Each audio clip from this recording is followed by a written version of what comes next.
Today we're going to make tomato and basil tart, sometimes known as a quiche. The ingredients here needed are, for the pastry, we're going to use plain flour as we don't want any raisin agent, and this will provide us with starchy carbohydrate. And then we will use margarine, but hard margarine this time, and that will provide us with fat. For the filling, we always look at protein. So we will use eggs, which will provide us with protein. We will use milk, which will provide us with protein and vitamin D and calcium. And we will use cheese, which will give us calcium and protein too. These three ingredients together form the structure of the centre. Then for flavour, we're going to add in tomato. However, you can use any other ingredients that you've got in your fridge, maybe a leftover pepper or some mushrooms, but we'll discuss that a little bit later. The first stage is to make the shortcrust pastry. As you can see in the bowl, we have got the plain flour and we have got the hard margarine. What we're going to do is we're going to use our fingertips to create the pastry. We're going to use a method called the rubbing method, and you're going to use your fingertips to rub the fat into the flour. It's important at this stage that you only use your fingertips because they are the coldest part of your hands. What you want to do is you want to rub the fat into the flour so that the fat coats the flour particles. We want to keep the fat as cool as possible at this stage because we don't want to melt the fat. We want to coat the flour particles, creating a nice waterproof layer. To check to see if this has been rubbed in correctly, shake your fingers on the inside of the bowl, shake the bowl, and any large lumps will rise to the top. And then you can continue until you have got some nice fine breadcrumbs. Now sometimes this is also known as the waterfall method, but we know it as the rubbing in method, often used for biscuits, for scones and for pastry. So this is for short crust pastry. Short meaning it should be nice and crumbly as we bite into it. It has no raisin agent, so we don't want this pastry to rise. Again, we'll check it, shake our fingers on the inside the bowl, shake the bowl, and as you can see there, we've only got a few little lumps on the top. Now it's time to add the water. We're going to add only a tablespoon of water in at a time. We're going to use cold water because again we don't want to melt that margarine, and we're going to use a round bladed knife and we are just going to mix in the water. At this stage we don't want gluten to be developed because that would make it a stretchy dough. Once you've added in that water, you can then add in another tablespoon. You don't want it to be a soggy dough.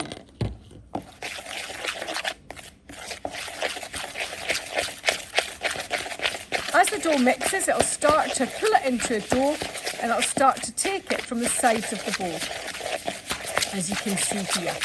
Now that's only 2 tablespoons of water that I have used in the dough, and it has brought it away from the sides of the bowl. Next is to form it into a dough. Just by using our hand. I'm not going to overwork this dough because if I overwork it, it will develop the gluten and it'll be a stretchy dough. I'm going to put a light sprinkling onto the tabletop and I'm going to just form it into a round. The next stage is to roll out the dough. We've just sprinkled lightly flour onto the bench and we've got it in a circle. This is important because we're going to try and get it to fit into here. So what we're going to do now is we're going to roll it very gently and an even pressure away from us. And again, we're going to push it away from us, roll it away from us. Then we're going to turn the dough around. We don't flip it over. We're going to turn the dough around and again, we're going to roll. Always rolling away from us. Don't roll back and forwards because that will stretch the dough. So we don't want any rolling back and forwards. We just want us rolling away from us and then turning the dough. If it gets a little bit sticky, put a little bit, so for like that, put a little bit of flour onto the rolling pin and then continue. Try and have an even pressure all the time. We don't need it to be thin on one roll. We need to continuously turn it and roll it so that we are getting a nice even pressure.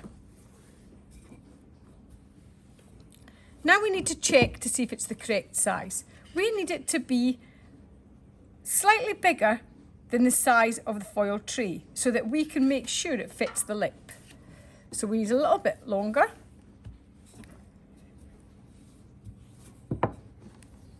Very gently turning it, and as you can see, I'm not adding lots of extra flour.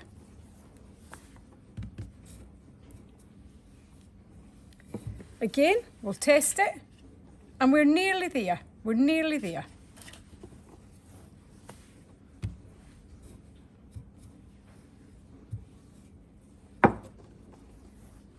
So a nice even pressure.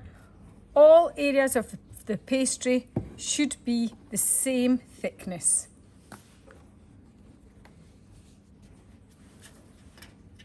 Now it's ready to put and line the tray.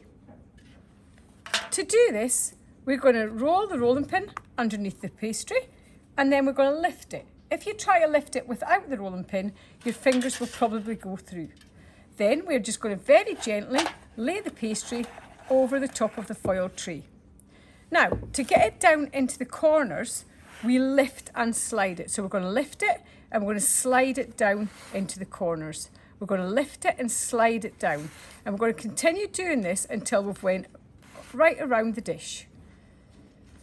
So we're trying to make sure that the pastry goes into the corner of the dish. So lift and sliding it in. Lift and sliding it in.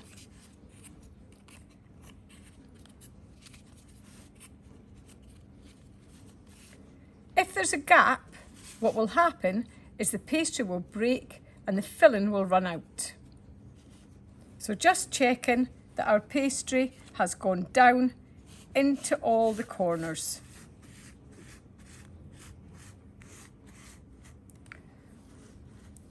Once this is done, you're going to gently use the rolling pin and you're going to roll back and forwards over the pastry.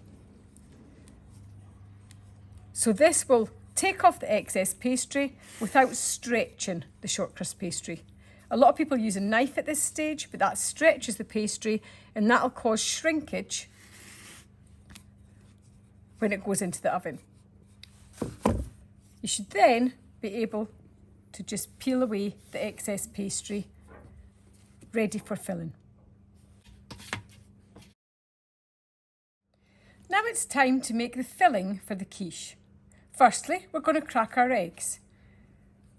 When using eggs, we need to make sure that our date is on and that they're in within date. We check that there is a line mark which shows us there's a certain standard and safety standard that we are using for these eggs, and we check to see there is no cracks or damages in the egg. We're going to hold it in the palm of our hand and we're going to give it one hard, sharp crack. Then we're going to pull the egg apart using our thumbs, not to press into it, and that should then pop it straight into the bowl. We're going to check the egg to see if it's okay. It's fine, there's no shell, and then we're going to pop it in to the milk. The reason we don't do two together is in case one of the eggs are off. So again, we've got the line mark there that shows us that it's an assured safety level. We've got a date mark on there that we can check, and we check to see there's nothing wrong with the egg, there's no damages. We'll hold it in the palm of our hand, one hard sharp crack, and then we are just going to pull it apart with our thumbs over the bowl, and we're going to check to see if there's anything there. So this time there is a slight piece of shell, and we just can put in the knife and we can remove the shell. We're then going to add it to our egg. Now it's time to whisk the eggs and milk together before adding in the grated cheese. To grate the cheese, cut it into even sized pieces and then pop it into the cheese grater, grating straight onto the chopping board. and that will give us a nice evenly sized grate.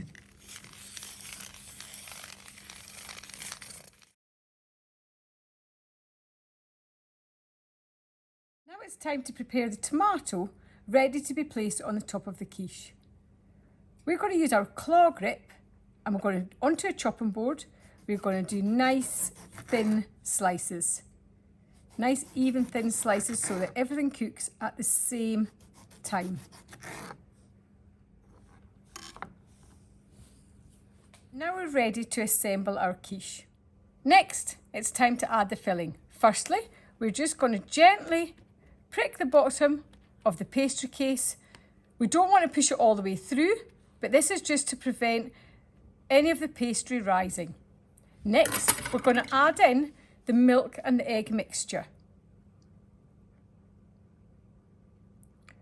At this stage, it's really important to already have your foil tray onto your baking tray to help when you try to lift it.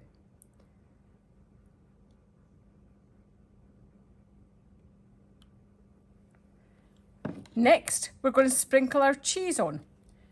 Now, because we have lots of protein in here, we've got the milk, we have the eggs and we have the cheese. When proteins are heated, they coagulate and they set, and that will form the structure of our quiche. So as long as you've got your eggs, your milk and your cheese, you can then add in any other ingredient. We're going to add in tomato now, and the tomato will be there for colour and for flavour and for nutritional value. This will now go into a hot oven for about 30 minutes until the pastry is baked golden brown and the filling is firm to the touch. And that will be through coagulation. When the quiche comes from the oven, the pastry should be golden brown, and this is due to dextrinisation, where the starch in the flour turns to dextrin and gives the golden brown colour. The filling should be set, and that's due to coagulation of the proteins. That's the egg, the milk and the cheese. And here we have our cheese and tomato quiche.